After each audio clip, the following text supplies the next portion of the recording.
Amém. Vamos orar. Agradecer a Deus. Começar mais um ensinamento para a glória de Deus. Altíssimo Deus, querido Pai, Deus amado, Deus querido, queremos, Senhor, te glorificar, ó Pai, nessa hora e pedir que o Senhor venha ficar conosco.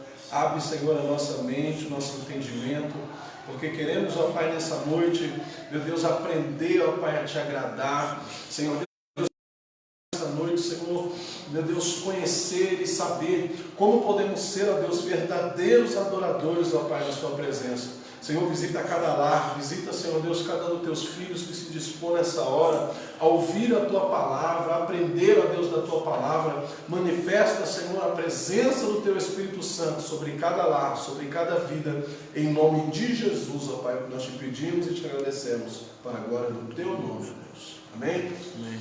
Graças a Deus. Apostila de número 1. Nós vamos estudar aí a página de número 34, o tema o verdadeiro adorador.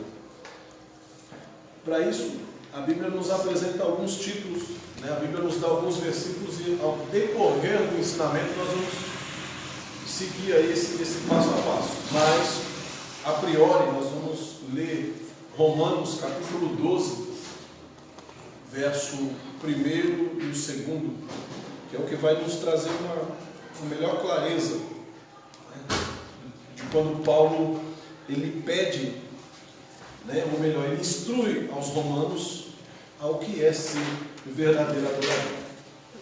Em Romanos capítulo 12, verso 1 vai nos dizer assim: rogo-vos, pois, irmãos, pela compaixão de Deus, que apresenteis o vosso corpo em sacrifício vivo, santo e agradável a Deus, que este é o culto racional. E não vos conformeis com esse mundo, mas transformai-vos pela renovação do vosso entendimento, para que experimenteis qual seja a boa, agradável e perfeita vontade de Deus. Então Paulo agora ele está dizendo a nós que, para que nós possamos experimentar a vontade de Deus agradável e perfeita, tem alguma coisa que nós precisamos fazer. A gente costuma, quando a gente tem o costume de falar que aceitou a Jesus, né? Coitado de nós, né? Foi Ele que nos aceitou. Mas a gente tem o costume de dizer, que aceitamos a Jesus, agora vou orar para Deus transformar-me. Não. Essa transformação, quem tem que correr atrás dela somos nós. É isso que Paulo está dizendo. Vocês estão esperando o quê? Vocês estão achando que Deus vai descer? Que Deus vai virar vocês no avesso? Não. Essa transformação vocês têm que correr atrás. Transformai-vos. Vocês têm que se transformar. Pelo que, Paulo? Mas como nós vamos nos transformar? Pela renovação do vosso entendimento. O que Paulo está dizendo aqui? Paulo está dizendo que é o ponto. Eles vão entendendo a palavra, eles vão ter que se transformar para ficar mais parecido com a palavra. Paulo está dizendo, ao passo que vocês vão conhecendo a palavra, vocês vão procurar estar semelhante à palavra. É aí que acontece a transformação do crente. Antes de correr lá no guarda-roupa, antes de mudar o jeito de falar, ou qualquer outra coisa, essa transformação precisa estar clara onde primeiro? Na minha mente. Se a transformação não acontecer no meu entendimento, não vai adiantar trocar o guarda-roupa, não vai adiantar, né, largar as velhas práticas, as velhas amizades, se o entendimento ainda não mudou. Porque às vezes a única coisa que a pessoa está fazendo é fugindo das críticas, né? Ele sai da rodinha dos amigos lá, né, que fazem o que não agrada a Deus, mas a vontade dele está onde? Lá no meio. Então não adiantou nada. Porque enquanto esse desejo ainda houver no coração, e eu não estiver fazendo nenhuma força para me livrar disso, a transformação ela não está acontecendo em mim. Porque transformar não é fácil. Transformar não é fácil. E essa luta ela é constante. É por isso que Paulo está dizendo, esse é o culto racional. Antes de pegar a Bíblia, pôr embaixo do braço e estar ali no meio do povo dando glória a Deus e aleluia, essa transformação primeiro ela tem que acontecer onde? Dentro de cada um de nós.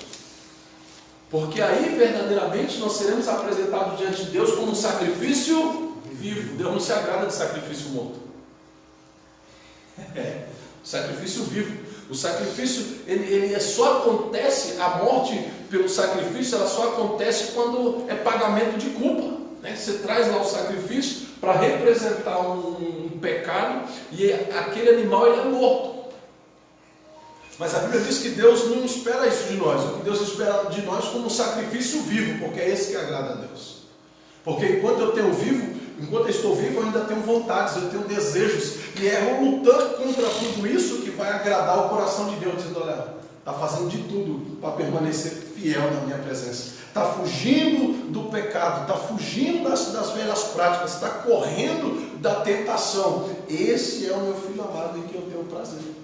É isso que Deus espera quando Ele olha para mim, quando Ele olha para você. E é isso que Paulo agora está dizendo para os romanos, dizendo, olha, agora a situação ela tem que mudar. Por quê? Porque o pecado ele nasce na onde? Na concupiscência, ele nasce na mente. E a nossa luta ela precisa começar onde? Também dentro de cada um de nós, na nossa mente, no nosso entendimento. Todos pensam que só se agrada a Deus, né, ou só se adora a Deus na igreja. Eu vou para a igreja porque aí eu vou adorar a Deus. Não, a gente vem para a igreja porque nós já somos adoradores. Mas a minha adoração ela começa muito antes de eu chegar na igreja. Por quê? Porque Deus ele é Espírito e Ele deve ser adorado em todo e qualquer lugar. Então essa palavra que você está nos dizendo hoje é o que nós vamos viver daqui para frente. Está entendendo? É agora que Deus vai conhecer, nós vamos entender por que Jesus falou para aquela mulher que Deus está à procura dos verdadeiros adoradores. Por que dos verdadeiros? Porque existem alguns falsos adoradores. E é com isso que nós precisamos tomar cuidado, para não estar sendo um falso adorador. Às vezes eu estou adorando, mas não é de verdade, não é do jeito que Deus espera que eu adore. Aí ferrou. Porque só me ensinaram a adorar assim, e agora? Né? Tem gente que só foi ensinada a adorar aqui dentro. Você não vê aí gente batendo nas portas da igreja fechadas, o povo se rasgando na porta da igreja. Por quê? Porque só foi ensinado a adorar aqui dentro. Não sabe adorar lá fora, não sabe de que outra forma pode expressar o seu amor por Deus. E isso é complicado, isso é um problema. Porque infelizmente a igreja gerou um monte de falsos adoradores, que agora vão precisar se tornar verdadeiros. E o que é que eles vão ter que fazer para se tornar verdadeiros adoradores? Agora que é a hora de acontecer aquela velha transformação que já era para ter acontecido. Porque trocamos primeiro o guarda-roupa, trocamos primeiro o linguajar, a gente para de falar gíria, né? Paramos de falar palavrões, mas a transformação de fato que Deus espera que tenha acontecido dentro de nós, muitas vezes ela ainda não aconteceu no coração de muitos. Mas para esse tempo, Deus vai levantar verdadeiros adoradores, que o adoram em espírito e em verdade, independente do lugar, em qualquer hora, em qualquer dia, principalmente em casa, principalmente quando não tem ninguém vendo. Porque infelizmente hoje tem alguns que se intitulam adoradores, mas se tornaram estrelas. Ele só adora se tiver alguém olhando, só adora se tiver plateia. E na verdade ele não está adorando, ele está querendo ser adorado. E Deus está vendo. E aonde que Deus encontra os verdadeiros? Adora trabalhando, muitas das vezes sozinho, num setor isolado, muitas das vezes ali no meio de um monte de gente contando piada, falando que não deve. A pessoa está ali trabalhando quietinho, mas está glorificando a Deus, está pedindo a presença do Senhor, está pedindo misericórdia, está clamando por todos aqueles que estão ali cegos espirituais. O que é isso? Esse é o verdadeiro. Ninguém sabe que ele está ali adorando muitas das vezes, mas ele está ali apegado com Deus, buscando em Deus, adorando ao Senhor ali no seu cantinho, louvando o hino em silêncio ao Senhor. Às vezes até sentindo a presença de Deus ali, sem manifestar para aqueles que estão de fora. Por quê? Porque Deus está trabalhando através da vida daquela pessoa. Nós precisamos entender que Deus fez de nós templos de adoração. Não é isso que fala? 1 Coríntios 3,16. Vós sois o templo de Deus. E o templo de Deus que sois vós é santo. 1 Coríntios 3,16. Pode ler aqui. 3,16? Primeira carta de Paulo aos Coríntios, capítulo 3, verso 16. Não sabeis que sois santuários de Deus e que o Espírito de Deus habita em vós? Se alguém destruir o santuário de Deus, Deus o destruirá, porque o santuário de Deus, que sois vós, é sagrado. Deus te fez para ser templo. E templo de adoração. Adorar o quê, pastor? Adorar a Deus. E se eu não servir para adorar a Deus, esquece que eu não sirvo para mais nada. É isso que Deus está dizendo. Se alguém destruir o templo de Deus, Deus o destruirá. Deus nos criou para a finalidade de adorar a Ele. E se eu não servir, se eu não cumprir com essa função que Deus me colocou, a palavra de Deus mesmo está dizendo que eu não sirvo para mais nada. Porque se alguém destruir o templo de Deus, se alguém não se deixar ser templo de adoração, Deus o destruirá. E essa destruição de Deus, às vezes ela vem de uma forma muito dolorosa para alguns. Às vezes a pessoa pensa que essa destruição de Deus vai vir acerca de uma morte, a pessoa vai cair, ela vai ser enterrada. Não. Essa destruição de Deus ela vem de formas inexplicáveis e de formas imensuráveis na vida do ser humano. Ela pode vir acerca de um silêncio, ela pode vir acerca de um desprezo, que nem nós já vimos em outros ensinamentos. Não foi assim com Saulo? Não quero mais, rejeito, não serve. Por quê? Não serve para ser templo de adoração, não serve para ser obediente, não serve para ouvir a minha palavra, também não quero mais. Eu já rejeitei. Era melhor ter caído duro no chão, era melhor ter morrido, mas não. Enfim, essa destruição ela vem de diversas formas na vida do ser humano. E é isso que nós precisamos então agora começar a entender o trabalhar de Deus aí para com a nossa vida, certo? Aí você, lá em 1 Coríntios ainda, tem o capítulo 6 e o verso 19. Paulo mais uma vez lembrando aos coríntios de que eles têm a função de adorar e glorificar a Deus. Está escrito lá, o 19 e o 20. Ou não saber que vosso corpo é o templo do Espírito Santo que habita em vós, proveniente de Deus, e que não sois de vós mesmos, porque fostes comprados por um bom preço. Glorificai, pois, a Deus nos vossos corpos e nos vossos espíritos, os quais pertencem a Deus. Eita! Deus te comprou, o que Deus está dizendo? Deus te comprou para ser o quê? Para ser um templo de adoração. Deus não resgatou a gente das garras do Satanás, Deus não resgatou a gente do inferno para a gente ser famosinho. Deus não nos resgatou das garras do inferno para nós sermos melhor do que os outros. Não, Deus ele nos comprou para que nós fôssemos templos de adoração a Deus, habitação do Espírito Santo do Senhor. Deus vos comprou, é como um vaso, como uma palavra do Senhor disse, é verdadeiramente como um vaso. Para quê? Para ele colocar dentro o quê? O Espírito Santo, que agora habita em vós. Ele nos comprou para nos encher do teu Espírito, para que então pudéssemos agora ser o quê? Templos de adoração a Deus. Pastor, então verdadeiramente nós somos uma igreja. Sim, mas nós somos uma igreja altamente dependente de Cristo e do Espírito Santo de Deus. E para mim cumprir a finalidade de igreja, eu preciso agregar vidas, eu preciso agregar almas, eu preciso fazer com que o corpo esteja unido. Então mesmo eu sendo igreja, eu não consigo ser igreja sozinho. Para mim ser um templo de adoração, eu preciso estar cheio, e cheio da presença do Espírito Santo, que quando eu estou cheio da presença do Espírito Santo, o que a palavra de Deus que acontece com nós? Se andares na luz, como Ele na luz está, então tereis comunhão uns com os outros. E o sangue de Jesus Cristo, Filho de Deus, então nos purificará de todo pecado. 1 Pedro 1,7. Então é isso que Deus ele espera de nós. O quê? Que essa presença do Espírito Santo atraia outras vidas a também adorar e engrandecer o nome santo do Senhor Jesus. Essa responsabilidade que hoje a gente transfere para a igreja, A gente vai para a sua necessidade e a gente fala, vou levar para a igreja. Não é isso? É isso que Deus espera de você. Vamos lá. Como igreja. Que a pessoa olhe para você e diga, não, eu quero estar perto do Lucas, eu quero estar perto do Cleiton, eu quero estar perto do obreiro, eu quero estar perto daquela irmã, eu quero adorar a Deus da maneira que aquele irmão adora. Eu sinto que ele tem um compromisso com Deus, que Deus fala quando ele abre a boca, quando ela fala, Deus fala através dela, e eu quero isso para a minha vida, e é isso que Deus espera de nós. Ser templos de adoração a Deus, de que Deus seja adorado através de nossas vidas.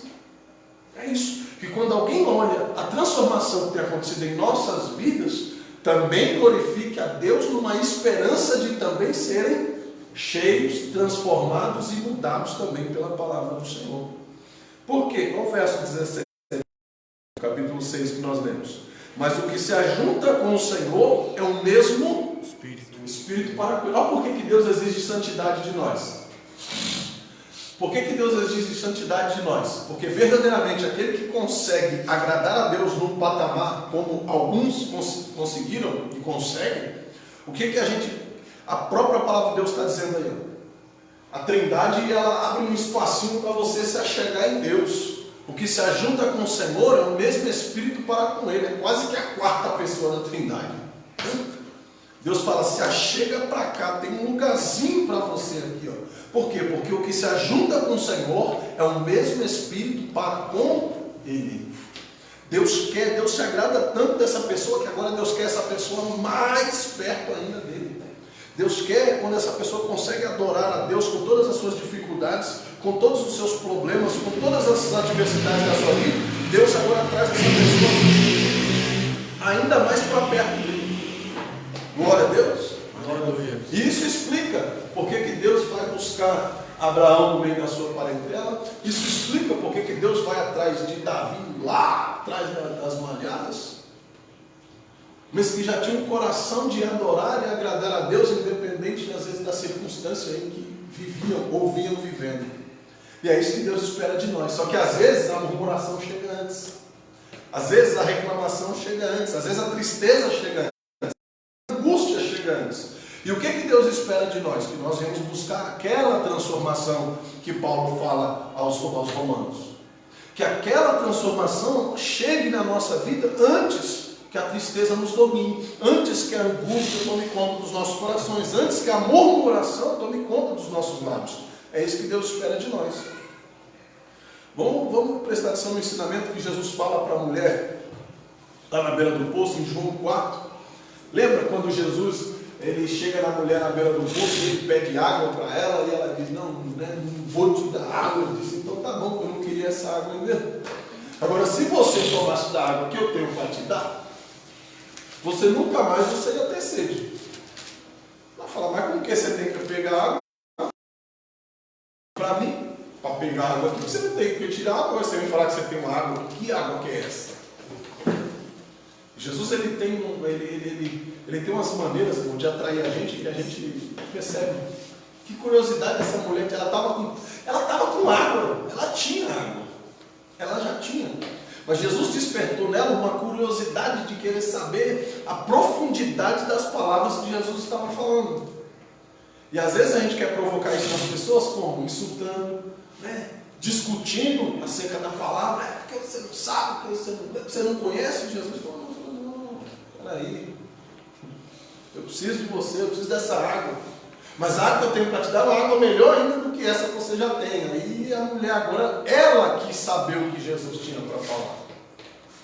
E é isso que muitas das vezes nós precisamos aprender esse tipo de abordagem quando a gente vai muitas das vezes evangelizar. Porque às vezes a gente vai evangelizar, a gente vai falar com a pessoa, a gente já quer chegar no confronto. É porque você não conhece, é porque você não sabe, você não viu a Bíblia, você não tem lá no ensinamento. Não, calma. Deixa despertar a curiosidade no outro. Você já tem, você já sabe, você já tem água. Deixa a pessoa brotar essa curiosidade e dizer, não, mas eu quero que você me fale agora desse assunto aí que me interessou. E aí, a partir desse momento, Deus abriu a brecha e agora você consegue disseminar o ensinamento sobre a vida da pessoa. Mas, bem, foi o que aconteceu aqui com Jesus. Jesus deixa claro para ela dizer, mulher, vou falar para você por um tempo que não vai fazer diferença se o adorador vai estar lá em cima do monte ou se o adorador vai estar lá no meio de Jerusalém. Vou falar para você de um tempo em que os os verdadeiros adoradores vão adorar o Pai em espírito e em verdade. Independente da sua nacionalidade, independente se nasceram em Jerusalém, em Israel, no Brasil, na Palestina, no Iraque, no Irã, na China, em qualquer outro canto da terra, na África, não importa. Os verdadeiros adoradores adorarão ao Pai em espírito e em verdade. E quando será isso? Nos dias de hoje. Só que a Bíblia diz que isso ia ser uma coisa tão rara, mas tão rara, mas tão rara, que Deus ia sair à procura dos verdadeiros adoradores. Não é isso que Jesus fala para ela? João 4, do 21 ao 24. O que diz lá? Evangelho de João, capítulo 4, do 21 ao 24. E disse-lhe Jesus: mulher, creia em mim que a hora vem e que neste momento, neste monte, nem em Jerusalém adorarei ao Pai. Vós adorareis o que não sabeis, nós adoraremos o que sabemos, porque a salvação vem de judeus. Mas a hora é em que os verdadeiros adoradores adorarão ao Pai em espírito e em verdade, porque o Pai procura os tais que assim adorem. Deus é espírito, e importa que os que adoram, adorem em espírito e em verdade. O Pai procura. E se Ele procura, a palavra já está dizendo que é uma coisa muito rara. E se é uma coisa rara, eu não encontro em qualquer esquina. Então não é qualquer um que pode bater no peito e dizer: eu sou adorador. Porque quem se intitula adorador não somos nós. Quem disse que nós somos adoradores verdadeiros é Ele, não somos nós. É Ele que tem que dar testemunho de adoração em nós. Não somos nós que temos que dar testemunho. Ele é quem procura, é Ele quem diz: esse aqui é verdadeiro, ou é de mentira, ou esse aqui é de verdade, ou esse aqui não serve. É isso que nós precisamos entender. Não sou eu que me intitulo adorador, é Deus quem intitula-se verdadeiramente adoradores ou não. É o próprio Deus quem valida a adoração na nossa vida. É isso que nós precisamos entender. Ninguém se auto-intitula adorador. É Deus quem valida se verdadeiramente somos adoradores de verdade ou não. Certo? Jesus, ele nos alerta, ele nos adverte, ele deixa bem claro isso, de que o Pai procura os verdadeiros. E se ele faz questão de enfatizar dos verdadeiros adoradores, é por quê, pastor? É porque ele já deixa claro de que existem falsos adoradores por aí. E se existem falsos adoradores por aí, eu preciso tomar cuidado. Por quê, pastor? Para mim não ser um desses assim saber. Como que eu vou saber se a minha adoração é de verdade? Como reconhecer então um verdadeiro adorador? Quais as características de um verdadeiro adorador? E agora que nós vai pesar o negócio, nós vamos ver se verdadeiramente o que faz de nós verdadeiros adoradores. Encerra isso. Uma delas é o testemunho. Testemunho acerca do quê? Da transformação que Deus já fez em mim. Não o que eu conto, mas o que os outros veem. Tem gente que conta muitas coisas que Deus fez na vida, mas os outros não conseguem ver na vida dele essa transformação, essa mudança. Então, tem alguma coisa de errado aí. A Bíblia diz que essa transformação precisa ser transparente, ela precisa acontecer, tanto diante da minha vida, quanto daqueles que estão observando o trabalhar de Deus através da minha vida. Certo? Perguntei? Vamos lá. Então, como reconhecer um verdadeiro adorador? Quais as características? Né? Uma delas aí é o testemunho. A primeira delas é, ele coloca Deus, coloquei aí, ele coloca Deus em primeiro lugar em sua vida e o adora em espírito. Os maiores adoradores de Deus estão no anonimato até os dias de hoje.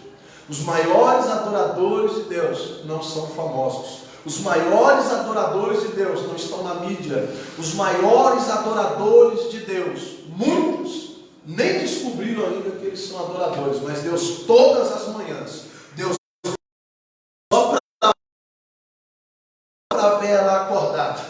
das manhãs, Deus chega diante da janela dele, diante da janela dela, você já acordou, ela já vai me adorar, ele já vai me adorar.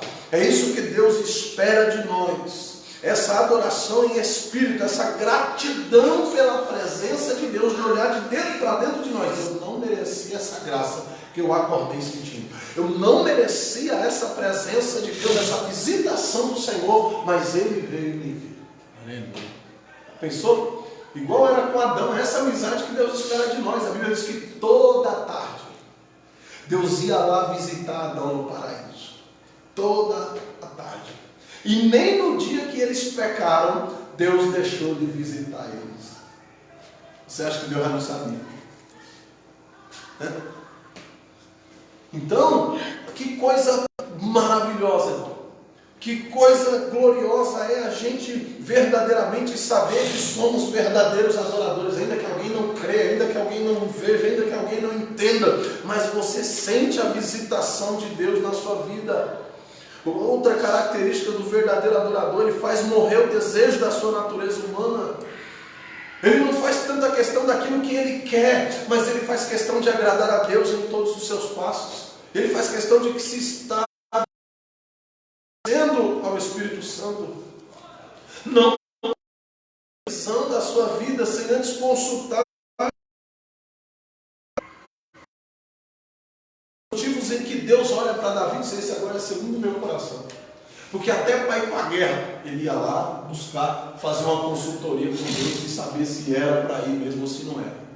E depois do seu pecado lá, depois da sua falha lá com Betseba e com Urias, aí que ele começa a tomar mais cuidado ainda, porque aquilo ali serviu de alerta para ele. E ele começa a buscar Deus agora em todos os seus princípios. E ele começa a louvar a Deus em todas as suas manhãs. Um dos maiores escritores de salmos e cânticos a Deus.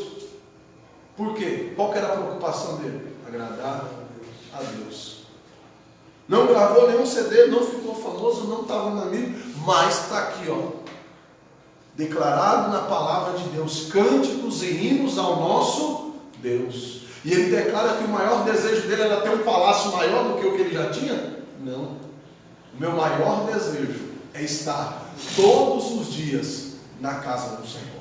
O meu desejo é morar na casa de Deus. Eu tenho um palácio para morar, eu tenho uma cama extraordinária para dormir, mas o meu desejo é estar todos os dias no templo, na casa do Senhor. Um lugar tão mais simples do que ele tinha para dormir, um lugar tão mais simples do que o que ele tinha para passear, mas não é o lugar, é o que ele encontrava quando estava lá. Era a presença de Deus que estava à sua espera todas as vezes que ele ali plantava os seus pés. Está entendendo? Então, se eu me perco muitas vezes naquilo que eu quero, nos meus desejos, nas minhas vontades, isso vai acabar me impedindo de ser o quê? Um verdadeiro adorador. E eu só vou adorar a Deus como um menino mimado, quando Ele me der aquilo que eu pedi, quando Ele fizer aquilo que eu quero, quando Ele não fizer, eu não adoro. Quando Deus não me dá aquilo que eu pedi, eu não agradeço. E não é isso que Deus espera de nós. Esses são os falsos adoradores. Aqueles que não conseguem adorar a Deus quando Deus não dá o que eles pedem ou não faz o que eles querem, esses não são adoradores de verdade. Porque para os verdadeiros adoradores, se ele fizer, ele é Deus. E se ele não fizer, ele continua sendo Deus, porque a gente sabe que ele não fez, porque o desejo dele é o melhor para nós. Certo? Não se preocupa com o dia de amanhã, pois confia em Deus e a quem ele serve. E sabe o quê? Que aqueles que obedecem a Deus e os seus ensinamentos, Deus não lhes deixa faltar absolutamente nada. O verdadeiro adorador, ele sabe que Deus providencia no deserto, que Deus opera na onde ninguém mais tem poder, que Deus faz quando ninguém mais tem condições de ajudar nem de fazer nada. O salmista entende isso, ele declara lá no Salmo 128. É isso que ele fala, que aquele que confia em Deus, aquele que se apega no Senhor, será como uma árvore plantada junto ao ribeiro de águas. O que é isso? Você já viu faltar providência para a árvore que está ali na beira do ribeiro? A árvore sai dali para buscar alguma coisa? todos os nutrientes que ela precisa, toda a vitamina que ela precisa, o ribeiro traz até as raízes dela, o ribeiro traz para onde ela está. É isso que Deus faz com aqueles que são verdadeiros adoradores. A palavra de Deus declara isso para nós. Serão como ribeiros ali juntinho da água. É Deus quem traz a nós aquilo que nós verdadeiramente necessitamos. E se a gente sai dali para buscar? Aí passa direto, né? Porque o ribeiro ele não para. Os nutrientes vão embora, as vitaminas vão embora. E eu não recebo, eu não absorvo. Por quê? Porque eu não estou onde eu deveria estar, ligado lá no ribeiro de águas, que é Cristo. Ele é essa água purificadora. A presença do Espírito Santo de Deus na minha vida é que vai trazer essa resposta de Deus para mim. Quer ver lá? O que diz lá? Salmo 128, verso 1 ao 4 aí. Glória a Deus. 128. Bem-aventurado aquele que tem o Senhor e anda nos seus caminhos. Bem-aventurado, já começa de uma forma maravilhosa. Mais que feliz é aquele que teme ao Senhor. Não teme o governo, não teme a crise, não teme nada, não teme nenhuma outra dessas coisas. Teme ao Senhor. Enquanto Deus não falou, está tudo em paz, está tudo tranquilo. Pode o mar estar revolto, pode estar em crise para todo lado. Se eu estou em Deus, não tem crise para mim, até Deus dizer que a crise chegou. Certo? Elias estava numa boa, até Deus dizer: Elias, a crise chegou para você. Vai para a beira do ribeiro, mas lá você não vai morrer de fome, eu vou te sustentar. E todos os dias Deus enviava providência para ele. E a fome comendo solta na terra. E Deus suprindo e cuidando dele, usando um corpo para isso. Saiu dali, acabou a providência, não, Deus mandou ele para a casa da viúva mais pobre da cidade. E de lá eu vou te alimentar, você e a viúva. Nem Elias e nem a viúva morreu de fome, nem os seus filhos. Por quê? Porque Deus sustentou, porque Deus operou, porque Deus fez. Então, enquanto a crise não chega para mim e para você, enquanto Deus não disser que ela chegou, não tem crise para nós. Mas tem fome, tem crise, tem. Quem quiser abraçar a crise, que abraça para lá. Enquanto Deus não disser que tem crise para mim, não tem. Que se pegue para a crise quem quiser. Eu não estou em crise, porque eu estou em Cristo. Não tenho tempo de estar em crise, estou com Cristo.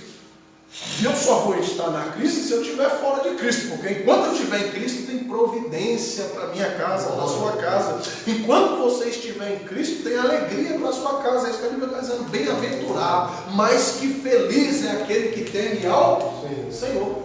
Mas aí os crentes agora estão temendo o quê? A presidência, está temendo ao governo, está temendo a crise, mas a Deus ninguém teme. E Deus está dizendo que aqueles que temem a Deus são felizes, aqueles que temem a Deus estão em alegria, aqueles que temem a Deus e andam nos seus caminhos, ou seja, não vai por um lugar onde Deus não gostaria que tivesse. Certo? Pois comerás do trabalho das suas mãos, feliz será e te irá bem. A Bíblia está dizendo que nem trabalho vai faltar. Vai estar todo mundo desempregado, mas você não vai ficar desempregado. E se a empresa que você trabalha fechar, Deus vai mandar a providência. Por quê, pastor? Porque a palavra, você vai comer do trabalho das suas mãos, não vai te faltar trabalho.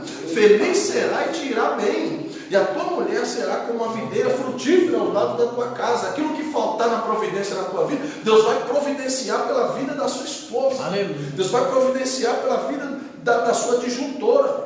E os seus filhos aos lados da tua casa, os teus filhos como plantas de oliveira à volta da tua mesa. Eu vou prosperar a sua vida em todos os caminhos. Aleluia. Só que essa prosperidade de Deus, ela vem em forma de quê, irmão? Essa prosperidade de Deus não vem em forma de ouro, não vem em forma de uma conta cheia. Essa prosperidade de Deus vem em forma de saúde. Essa prosperidade de Deus na nossa vida vem em forma de abundância familiar, em forma, irmão, de paz na nossa casa. É isso que Deus está dizendo aí, ó. União no meio da família. Essa é a prosperidade de Deus para nós. Não é sobejar dinheiro, não é jogar dinheiro fora, não. O que Deus está dizendo aí é essa comunhão familiar, que Ele não vai deixar faltar no meio da sua família. Eis que assim será abençoado o homem que teme ao Senhor. É só temer a Deus, e temer a Deus não é ter medo de morrer na mão de Deus, não. Temer a Deus é ter respeito e obediência à sua palavra. É isso que é ter temor de Deus. Tem gente que tem medo de Deus e acha que é respeito, acha que é temor. Ter medo de morrer ou de Deus matar fazendo alguma coisa errada não é temor de Deus. Isso é ter medo. E tem gente que só tem medo. Só que tem um problema na vida do medroso. O medroso ele só respeita aquilo que ele está vendo. Né? A mesma coisa é o ladrão lá. Ele não teme, ele tem medo. Se ele vê a viatura vindo lá, ele não vai fazer nada de errado. Mas se ele não vê, só é medo, não é respeito. E o que Deus espera é que nós venhamos ser tementes a Ele, que nós venhamos respeitá-lo, honrá-lo, a gente vendo ou não vendo, a gente venha temer, ou venhamos temer aí o seu nome, ok?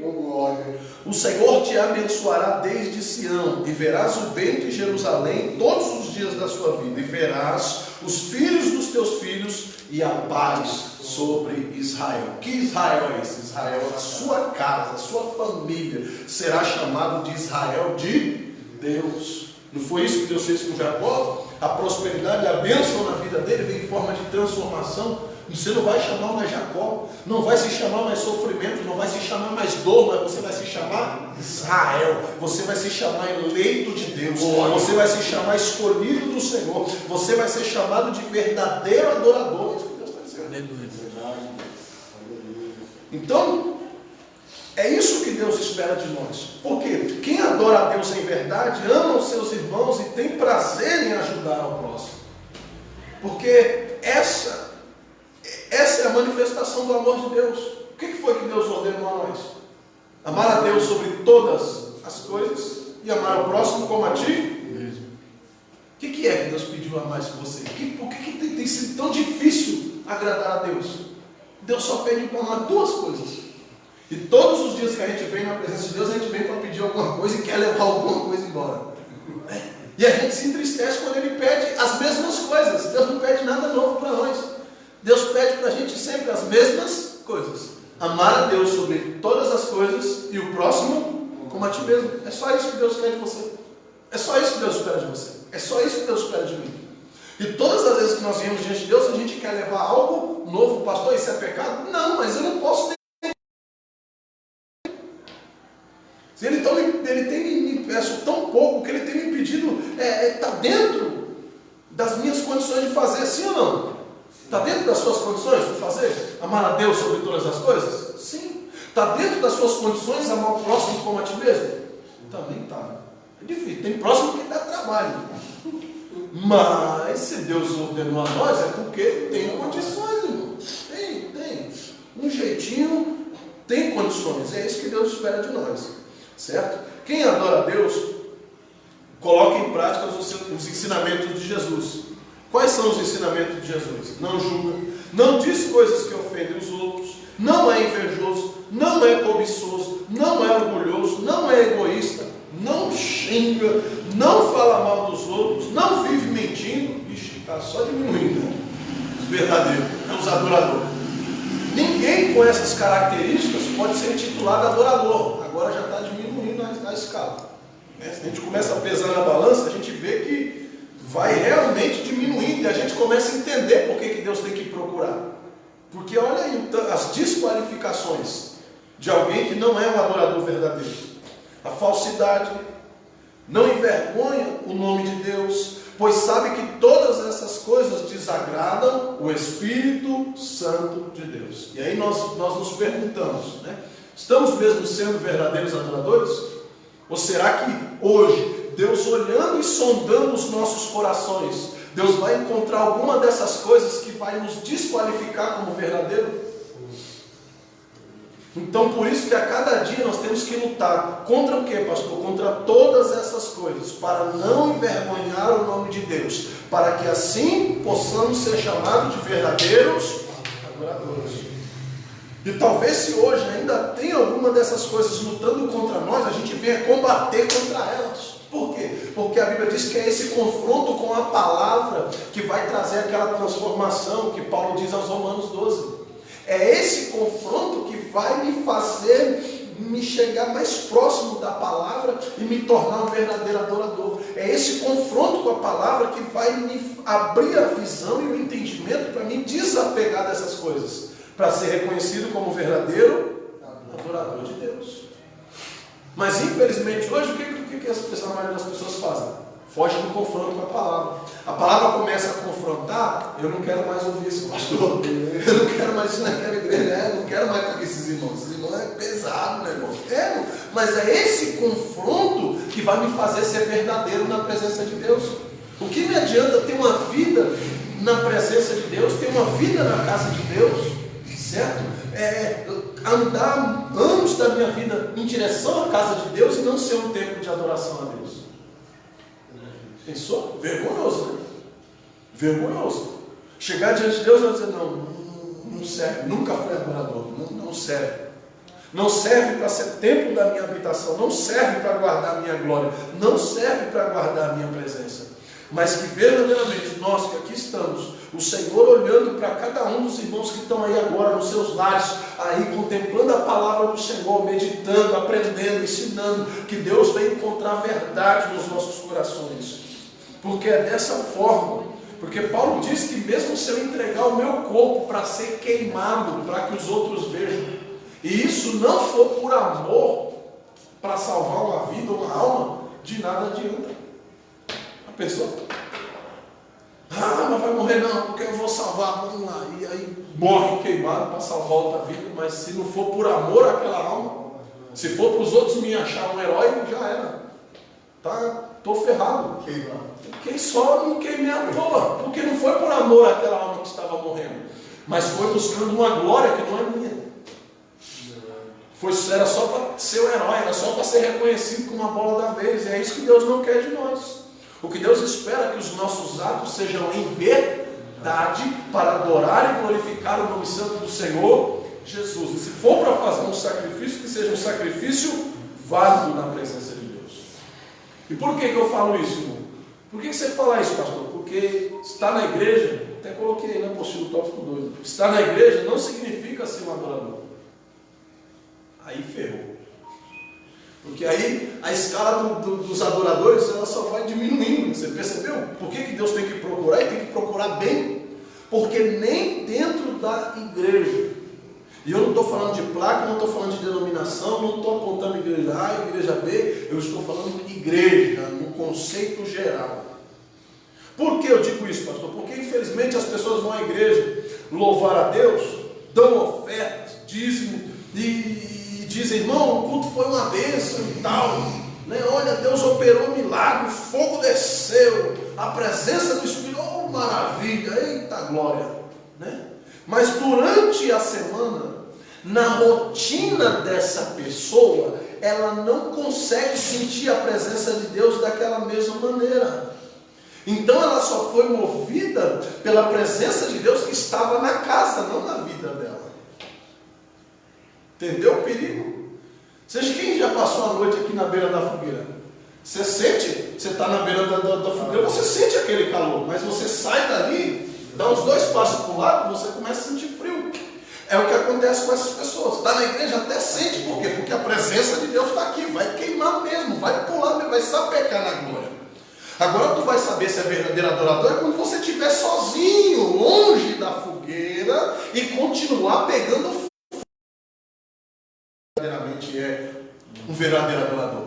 Aí de fato você está ligado na presença de Deus, porque sentir a presença de Deus aonde Deus está se manifestando é muito fácil. Em 2 Crônicas a Bíblia diz que Salomão acaba de orar e Salomão invoca a presença de Deus de uma forma que os sacerdotes na casa não conseguiam ficar em pé, eles desmaiavam na presença de Deus e ninguém conseguia nem entrar, porque a presença de Deus era tão forte no ambiente que empurrava qualquer um que tentasse entrar para fora, certo? Mas por quê? Porque invocou, clamou, buscou a presença de Deus de uma maneira de que Deus se fez presente, onde Deus está, ele se manifesta. Então sentir a presença de Deus no ajuntamento é muito fácil. Mas sentir a presença de Deus no ajuntamento não declara que nós somos verdadeiros adoradores. É por isso que ele diz que nós temos que ser templos pessoais. Que nós temos que ser templos de adoração. Sentir a presença de Deus dentro da igreja? Sim, mas sentir lá fora também. Sentir a presença de Deus aqui junto dos irmãos na hora da adoração, pastor? Sim, mas na hora que estiver lavando louça em casa também. Na hora que estiver cuidando dos filhos em casa também. Na hora que o esposo estiver lá trabalhando para sustentar a sua família, sentir a presença de Deus também. É aí que verdadeiramente nós vamos conhecer os verdadeiros. É aí que os verdadeiros eles se manifestam, entendeu? Porque quando ajudou ali o fogo vai descer mesmo. Agora eu quero ver você sair de perto do fogo e continuar pegando fogo. Aí é isso que Deus ele espera de nós.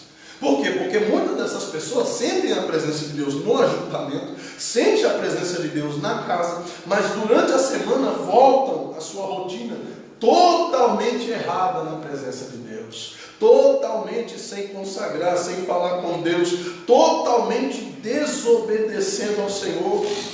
Aleluia. E aí pergunta a Deus, o que está acontecendo? O que será que está acontecendo? Né? O que será que aconteceu? Aconteceu que a pessoa não está totalmente ligada em Deus. O que está acontecendo de errado comigo? Eu vou na igreja, eu dou o dízimo, eu oferto, eu evangelizo. Mas minha vida está um inferno. Às vezes você vê a pessoa falando ainda disso, minha vida está um inferno. Eu dizimo, eu faço isso, eu faço aquilo. Mas não é pelo que nós fazemos. É pelo que nós temos ofertado a Deus. E essa oferta não tem nada a ver com dízimo, não tem nada a ver com dinheiro. Por quê, irmão? Porque Deus diz que o que Deus espera de mim é o quê? Obediência. Oséias 6:6. O povo chega diante de Deus e diz: Oséias, que conversa é essa que Deus diz que a gente está roubando? Se a gente está trazendo dízimo, a gente está trazendo oferta. E que conversa é essa que nós estamos roubando a Deus? Então pergunta a Deus: estão roubando ele? Deus disse: vocês estão me roubando sim. Porque eu quero é obediência, eu quero sacrifício. Vocês estão trazendo riqueza, vocês estão trazendo dinheiro, sim, mas eu quero é obediência no coração de vocês, porque vocês vêm aqui, depositam o dízimo, depositam a oferta e passam a semana longe da minha presença, passam o ano sem glorificar a minha presença dentro das vossas casas. Então primeiro eu quero o quê? Obediência. Diga para o povo, Zé, que eu prefiro obediência, depois eles me fazem sacrifício. Eita. Primeiro a obediência, depois o sacrifício. Deus não está falando que não tinha que fazer o sacrifício. Ele não está falando que não era para ofertar, que não era para dizimar. Mas ele está falando que primeiro é a obediência. Por quê? Porque eles traziam o dízimo para os outros verem que eles estavam dizimando. Não era um compromisso de verdade e sinceridade com Deus. Senhor, eu estou trazendo para ajudar a sua casa, eu estou trazendo para ajudar o próximo, aquele que não tem, eu estou trazendo para cumprir a sua palavra, minha justiça está aqui, para repreender o devorador. Não, estou trazendo, viu? Ó, fiz minha parte. Estão vendo aí, né? Ó, aí, pastor, só, ó, estão vendo? Eu fiz a minha parte. Eu disse: não, está errado. Primeiro eu quero obediência.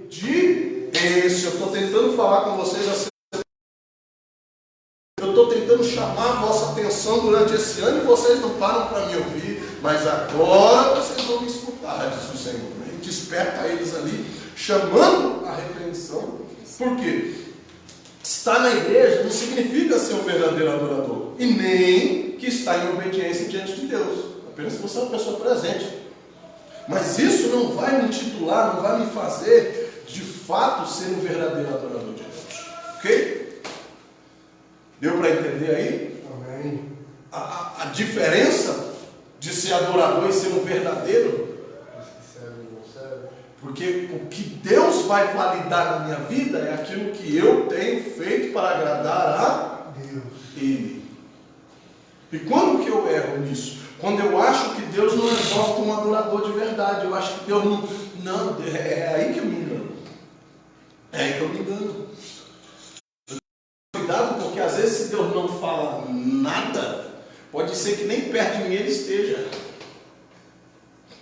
Pode ser que eu esteja muito longe da vontade de Deus na minha vida.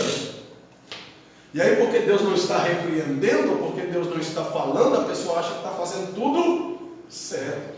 Mas às vezes não é. Às vezes é porque está longe da vontade de Deus.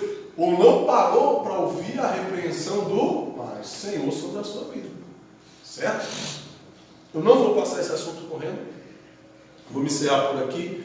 Semana que vem a gente volta nesse assunto, tá?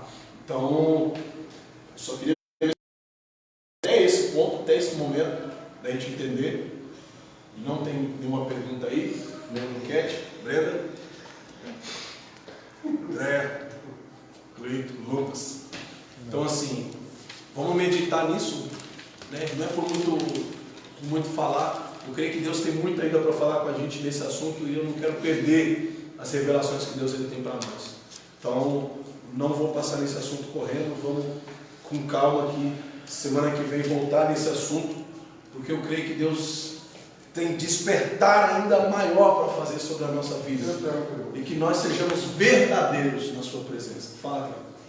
Sabia? Não, porque hoje é impressionante como Deus falou comigo hoje, porque às vezes nós sempre tinha aquela responsabilidade de estar no culto, em oração, participando de estudo, e nós estávamos praticamente cumprindo Protocolos. um protocolo. E hoje não, hoje eu consigo ver o que Deus está fazendo, não só na minha vida, né, pastor? Porque eu tenho uma carreira longa, difícil, então assim, hoje eu tive algo bem especial que eu entendi o que e até que essa palavra de Romanos 8, que eu lia muito, e hoje não tinha a visão que eu tenho. Sim.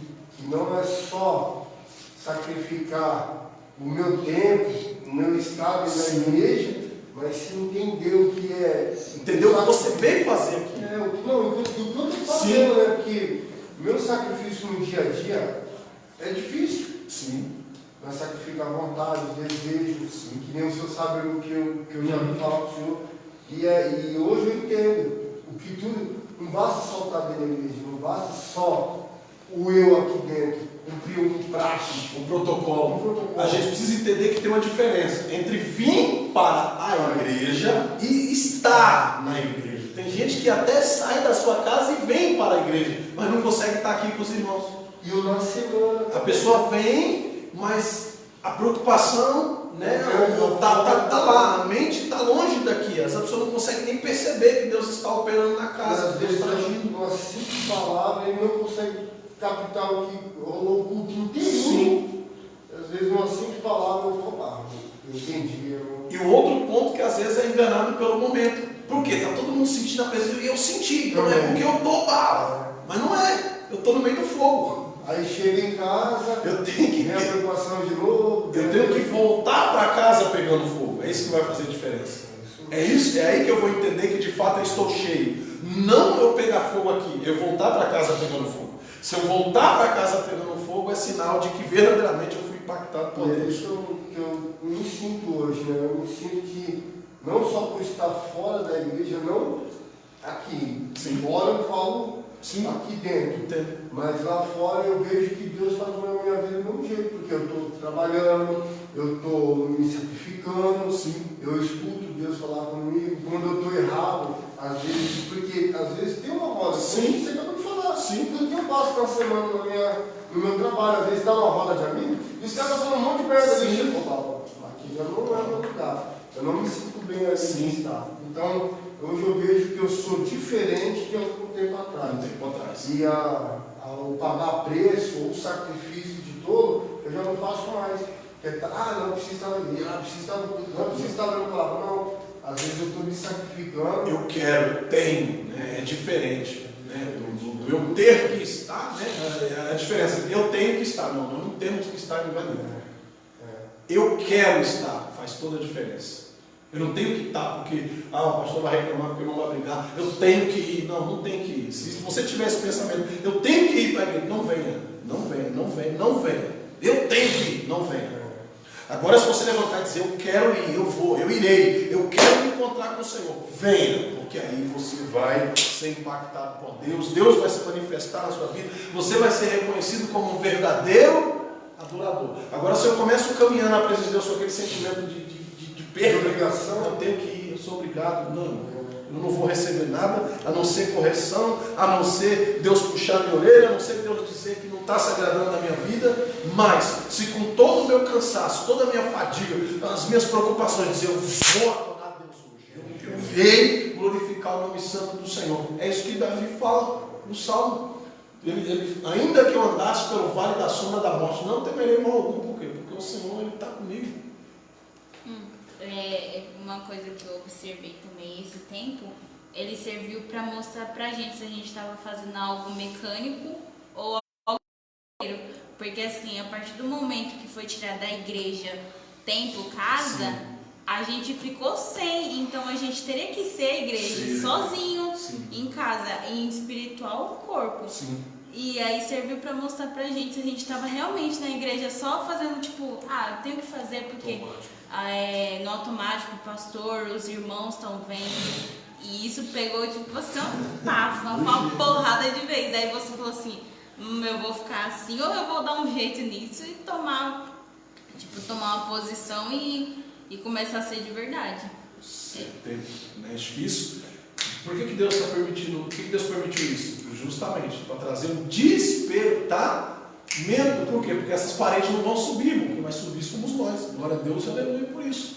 Né? Essas portas de aço vão ficar aí, mas nós seremos arrebatados diante da presença de Deus. Quando o Senhor falou do amar ao irmão como a si mesmo, hoje em dia muita gente ajuda para fazer live, para se aparecer diante de alguém. E no anonimato ninguém está ajudando para dizer, eu estou vendo o sofrimento daquela pessoa. E é onde Deus está vendo essas pessoas. Né? Então Ele está separando os escolhidos nesse momento. Entendeu? Aquele que ajuda, por ajudar, por ver a necessidade do irmão, sentir a dor que aquele irmão está passando. E não para querer se descer. Porque tem muita gente hoje, nós vemos muitos.